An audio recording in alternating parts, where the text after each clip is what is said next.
नमस्कार दोस्तों, सभी का स्वागत है आपके अपने YouTube चैनल पीके स्टडी गोल्स पे। तो आज के इस वीडियो में मैं कक्षा 6 का वसंत पुस्तक का इसमें वन के मार्ग जो कि इनके रचनाकार है तुलसीदास। इसने कविता लिखी है वन के मार्ग में। तो पहले थ्योरी पढ़ते हैं, उसके बाद क्वेश्चन करेंगे। कुछ इंपोर्टेंट क्वेश्चन है, तो आप वीडियो के एंड तक बने रहिएगा। तो चलिए थ्योरी पढ़ते हैं क्या है। वन के मार्ग में रचना की विद्या कविता है। इसके रचयिता तुलसीदास जी हैं। यह एक भावपूर्ण कविता है जो तुलसीदास द्वारा रचित। इसमें भगवान राम और सीता जी के प्रेम और वार्तालाप का वर्णन किया गया है। कविता के प्रथम पद में सीताराम के साथ वन में जाने के लिए तैयार हो रही है। वह अपने पैरों पे जल डालती है और अब मधुर वाणी में भगवान राम को बुलाती है। प्रथम पद में तो ये हुआ, और तीसरा पद में देखिए क्या है। तीसरे पद में सीता राम से पूछती है कि वे कब तक वन में रहेंगे और कब तक अपने घर लौटेंगे। राम की आंखें सीता की ओर आतुरता से देखती है। चौथे पद में राम सीता को बताते हैं कि लक्ष्मण जी जल लेने गए हैं और उनकी प्रतीक्षा कर रहे हैं। सीता जी श्रृंगवेरपुर से आगे चलने पर रुक जाती है। वे विश्राम करने की इच्छा करती है और श्री राम से कहती है कि लक्ष्मण पानी लेने गए हैं, इसीलिए घड़ी भर किसी पेड़ की छाया में खड़े होकर उनकी प्रतीक्षा कर लेनी चाहिए। उतनी ही देर में उसका पसीना पोंछकर हवा कर दूंगे तथा गर्म रेत पर चलने से आपके पांव जल गए होंगे, उन्हें मैं धो दूंगी। श्री राम जी यह सुनकर समझ गए कि सीता जी थक चुकी है और स्वयं विश्राम करने के लिए कहने में सकुचा रही है, इसीलिए वे बैठ गए और बड़ी देर तक बैठकर उनके पैरों में चुभे हुए कांटे निकालते रहे। अपने प्रति श्री राम का ऐसा प्रेम देखकर सीता जी पुलकित हो गई और उनकी आंखों से प्रेम के आंसू टपकने लगे। चलिए यहाँ पर थ्योरी समाप्त होता है। अब यहाँ से हम क्वेश्चन करते हैं। पहला नंबर क्वेश्चन है, वन के मार्ग में किस विद्या की रचना है। ऑप्शन है कविता, जीवनी, आत्मकथा, कहानी। इसका सही जवाब है option number A, Kavita. One के मार्ग में कविता विद्या में रचित है। इसके रचयिता तुलसीदास जी हैं। जीवनी किसी व्यक्ति के जीवन का विवरण होता है जिसे आमतौर पर उस व्यक्ति के अलावा कोई और लिखता है। आत्मकथा आत्मकथा आत्मकथा किसको कहते हैं, तो किसी व्यक्ति द्वारा अपने ही जीवन की कहानी लिखना आत्मकथा कहलाता है। अगर किसी दूसरे व्यक्ति के जीवन का विवरण करता है उसको जीवनी कहते हैं, और अपने ही बारे में लिखते हैं उसको आत्मकथा कहते हैं। तो नेक्स्ट 2 नंबर क्वेश्चन है, वन के मार्ग में कविता तुलसीदास की किस रचना से ली गई है। ऑप्शन है कवितावली से, रामचरितमानस से, विनय पत्रिका से, जानकी मंगल से। इसका सही जवाब है ऑप्शन नंबर ए, कवितावली से। यह कविता तुलसीदास के कवितावली रचना से अवतरित है। कवितावली में श्री रामचंद्र जी के इतिहास का वर्णन कवित, चौपाई, सवैया आदि छंदों में किया गया है। कवितावली 7 खंडों में विभक्त है। नेक्स्ट देखिए तीसरा नंबर क्वेश्चन है, वन के मार्ग में कविता में किस छंद का प्रयोग हुआ है। ऑप्शन है चौपाई, दोहा, सवैया, कवित। वन के मार्ग में इसका सही जवाब है ऑप्शन नंबर सी, सवैया। वन के मार्ग में कविता में सवैया छंद का प्रयोग हुआ है। यहाँ पर हम देखेंगे कि चौपाई किसको कहते हैं और दोहा, कवित, ये सब किसको कहते हैं। तो चौपाई छंद हुआ, चौपाई एक मात्रिक सम छंद है जिसमें 4 चरण होते हैं और प्रत्येक चरण में 16 मात्राएं होती है, उसको चौपाई छंद कहते हैं। कवित किसको कहते हैं, तो यह हिंदी साहित्य में प्रयुक्त होने वाला एक वर्णिक छंद है जिसमें प्रत्येक चरण में 16 वर्ण होते हैं, उसको कवित कहते हैं। और सवैया किसको कहते हैं, तो ये 4 चरणों का संपाद वर्ण छंद है। वर्णिक वृत्तों में 22 से 26 अक्षर के चरण जाति छंदों को सामूहिक रूप से हिंदी में सवैया कहने की परंपरा है। नेक्स्ट चैप्टर है सांस सांस में बास। इनके रचयिता कौन है? सो देखिए, बहुत ही रोचक निबंध है।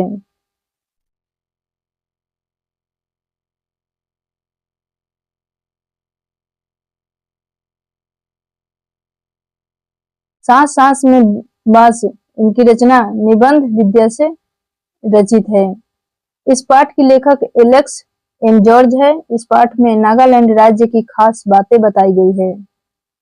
जादूगर चंगकी चंगलनबा असम में रहने वाले एक मशहूर जादूगर थे।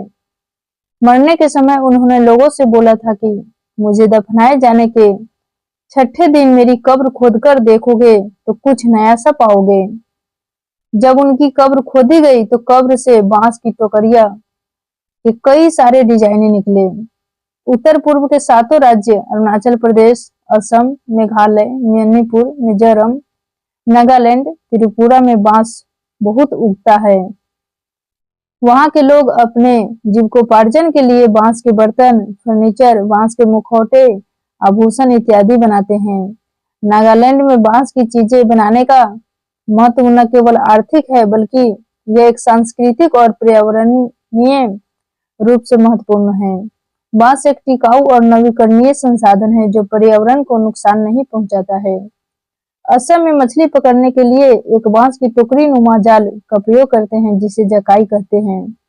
इस जाल को बनाने के लिए बांस की खपचियों का प्रयोग करके उन्हें इस प्रकार बांधा जाता है कि वे शंकु का आकार ले ले।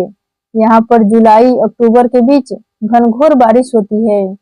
दाओ एक प्रकार का चक्कू है जो पारंपरिक रूप से उत्तर पूर्वी और भारत और अन्य दक्षिण एशियाई देशों में उपयोग किया जाता है। टूल यह एक रोचक प्रक्रिया है जिसमें बांस की खपचियों का उपयोग किया जाता है। टूल बनाने के लिए बांस की खपचियों को एक विशेष तकनीक से बुना जाता है जिससे एक मजबूत और आकर्षक हस्तशिल्प बनता है। टूल क्या है? तो टूल एक प्रकार का वस्त्र है। यह एक प्रकार का पारंपरिक वस्त्र है। यह एक प्रकार का पारंपरिक वस्त्र है जो उत्तर पूर्वी भारत और अन्य दक्षिण एशियाई देशों में प्रचलित है। इस पाठ के माध्यम से लेखक ने उत्तर पूर्वी राज्यों में बांस के महत्व की जानकारी दी गई है। यह निबंध एलेक्स एम जॉर्ज द्वारा लिखित है। इसका अनुवाद शशि सबलोक ने किया है। चलिए यहाँ पर समाप्त होता है। यहाँ से हम क्वेश्चन करेंगे। तो फर्स्ट नंबर क्वेश्चन है, सांस सांस में बांस पाठ की विद्या क्या है?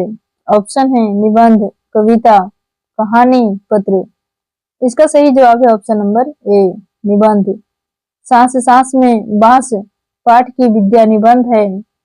पत्र एक लिखित संदेश होता है जो किसी व्यक्ति या संगठन से दूसरे व्यक्ति या संगठन का भेजा जाता है। नेक्स्ट 2 नंबर क्वेश्चन है, सांस सांस में बांस पाठ के लेखक कौन है?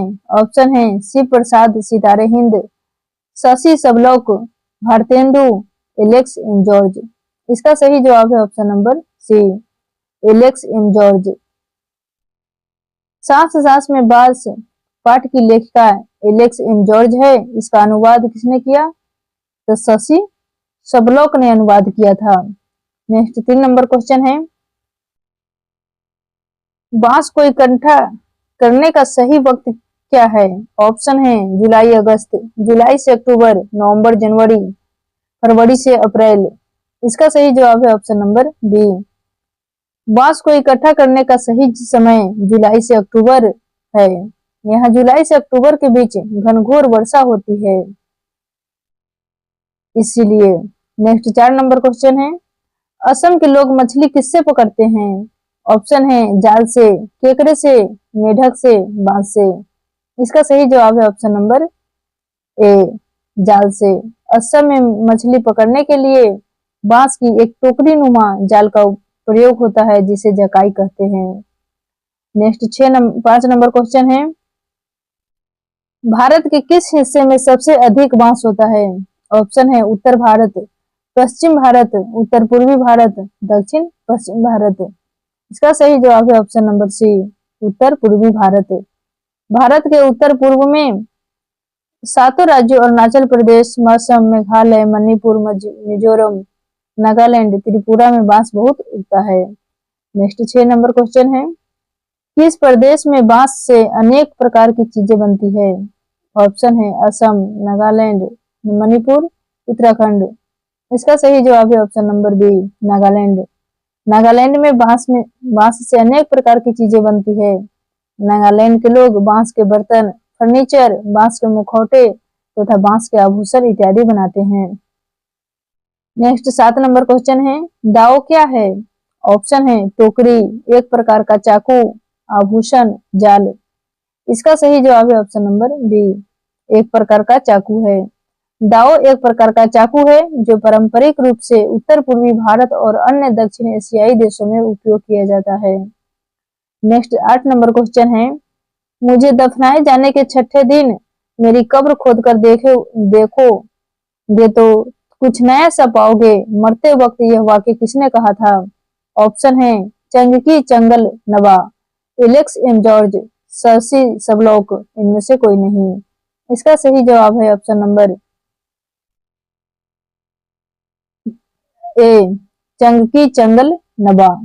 मुझे दफनाए जाने के छठे दिन मेरी कब्र खोद कर देखोगे तो कुछ नया सा पाओगे, मरते वक्त यह वाक्य जादूगर चंगकी चंगल नबा ने कही थी। नेक्स्ट क्वेश्चन है 9 नंबर, आमतौर पर खपचियों की चौड़ाई कितने इंच से ज्यादा नहीं होती है? ऑप्शन है 5 इंच, 3 इंच, 1 इंच, 2 इंच। इसका सही जवाब है ऑप्शन नंबर सी, 1 इंच। आमतौर पर खपचियों की चौड़ाई 1 इंच से ज्यादा नहीं होती है। नेक्स्ट 10 नंबर क्वेश्चन है, बांस की खपचियों की रंगाई के लिए ज्यादातर किसकी पत्तियों का प्रयोग किया जाता है? ऑप्शन है गुड़हल तथा इमली की पत्तियों का, आम तथा अनार की पत्तियों का, गुड़हल तथा गेंदा, इनमें से कोई नहीं। इसका सही जवाब है ऑप्शन नंबर ए, गुड़हल तथा इमली के पत्तियों का। बांस की खपचियों की रंगाई के लिए ज्यादातर गुड़हल तथा इमली की पत्तियों का प्रयोग किया जाता है। यहीं पर समाप्त होता है। 2 पुस्तक समाप्त हो गया, एक फर्स्ट वाला मल्हार था और दूसरा वसंत था, और तीसरा पुस्तक है क्लास 6 का ही है, उसका नाम है बाल राम कथा।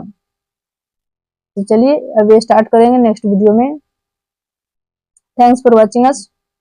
मिलते हैं नेक्स्ट वीडियो में। मेरे चैनल पर नए हैं तो चैनल को सब्सक्राइब करना ना भूले और ज्यादा से ज्यादा दोस्तों के साथ शेयर कीजिए। जय हिंद, जय भारत।